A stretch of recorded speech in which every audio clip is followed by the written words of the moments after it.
Have you ever been in a friendship where there was a big difference in wealth? Maybe you've felt the pressure of being the one with less, or maybe you've struggled with guilt or awkwardness because you had more. How did it affect your friendship? Were there moments of jealousy, misunderstandings, or even moments where you both overcame those challenges? I'd love to hear your stories.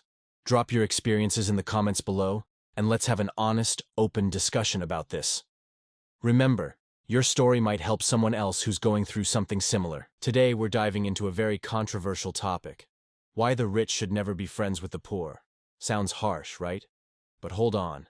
This isn't about discrimination or looking down on anyone.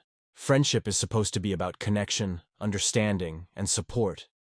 But what happens when two friends come from completely different financial backgrounds? Can their friendship survive, or will it be full of unspoken issues? Let's break it down. I'll share relatable examples and scenarios so we can truly understand why these friendships can be difficult to maintain. First up, we have different priorities.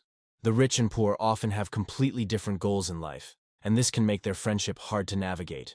For example, someone who's wealthy might be focused on things like investing in stocks, planning their next vacation, or buying their dream car. Meanwhile, someone who's struggling financially might be thinking about paying rent, getting groceries, or finding a better-paying job. This mismatch can create tension because it's hard to relate to someone who doesn't share the same worries or aspirations. Imagine a poor friend venting about how stressful it is to pay bills. The rich friend, who's never had to worry about money, might suggest something unhelpful, like, why not just save more? It's well-meaning but shows a lack of understanding. On the flip side, the poor friend might feel annoyed or judged, thinking, you just don't get it. Next is financial expectations. Money has a way of sneaking into friendships, especially when there's a big gap in wealth. Poor friends might expect rich friends to help them out financially, even if it's never directly said. Meanwhile, rich friends might feel pressured to always pay or offer support. Over time, this imbalance can strain the relationship. Let's say a rich friend invites their poor friend out for dinner at a fancy restaurant. The poor friend might agree because they don't want to seem rude, but deep down, they're worried about the cost. If the rich friend pays, the poor friend might feel embarrassed or like a charity case. If the rich friend doesn't pay, the poor friend might feel resentment, thinking, why would they take me somewhere I can't afford? Now let's talk about jealousy and resentment. It's natural for people to compare themselves to their friends, but when there's a big financial gap, those comparisons can become toxic. A poor friend might feel envious of their rich friend's lifestyle, while a rich friend might feel guilty for having more. This unspoken tension can slowly eat away at the friendship. Imagine the rich friend posts pictures of their luxury vacation on social media. The poor friend, who can barely afford a weekend getaway, might feel left out or inferior. Even if they don't say it, they might start pulling away because it's hard to watch someone else live a life they can only dream of. Another big challenge is the lifestyle clash. Rich and poor friends often have very different ways of living, and it's hard to meet in the middle. From hobbies to social activities, these differences can make it hard to spend time together. Let's say the rich friend enjoys golf, spa days, and shopping at high-end stores. Meanwhile, the poor friend prefers free or low-cost activities like hiking or hanging out at home. Even deciding what to do together can become a struggle. The rich friend might feel bored by cheap activities, while the poor friend might feel overwhelmed by the cost of the rich friend's choices. Here's a tough one: power imbalances.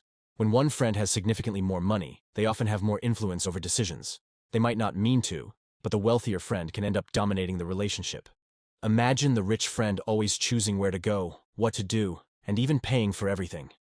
While it might seem generous, the poor friend might start to feel like they don't have an equal say in the friendship. Over time, this can lead to frustration and a sense of inequality. Rich and poor friends often don't fully understand each other's struggles. For example, a poor friend might feel stressed about losing their job, while the rich friend doesn't grasp how serious it is because they've never faced financial insecurity. On the other hand, a rich friend might feel pressured to maintain their wealth or reputation, something the poor friend might not fully appreciate. Let's say the poor friend confides about their money problems, and the rich friend responds with, "You just need to work harder." Or, "Why not ask for a loan?" These comments, though well-meaning, can come off as dismissive. Similarly, if the rich friend talks about their stressful life, the poor friend might think, "You have no idea what real problems are." Finally, let's talk about the long-term challenges of these friendships. Over time, the differences in wealth can widen, making it even harder to maintain the relationship. The rich friend might continue to grow their wealth and opportunities, while the poor friend might struggle to keep up. Imagine the rich friend gets promoted to a high-paying job and moves to an expensive neighborhood. Meanwhile, the poor friend is still living paycheck to paycheck. The gap in their lifestyles becomes so wide that they start to drift apart, not because they don't care about each other, but because their worlds no longer overlap. So, what does this all mean? Are rich and poor people doomed to never be friends? Not necessarily. But these friendships come with challenges that both sides need to recognize. The key is communication, understanding, and setting boundaries. Without these, the friendship can easily fall apart. It's not about money, it's about mindset, respect, and empathy. But let's be honest, money does influence how we live, and ignoring that reality can lead to unspoken tensions. Thanks for watching. If you've ever experienced these challenges, share your story in the comments below. Don't forget to like, subscribe, and hit the notification bell for more deep dives into real-life topics like this. See you in the next video.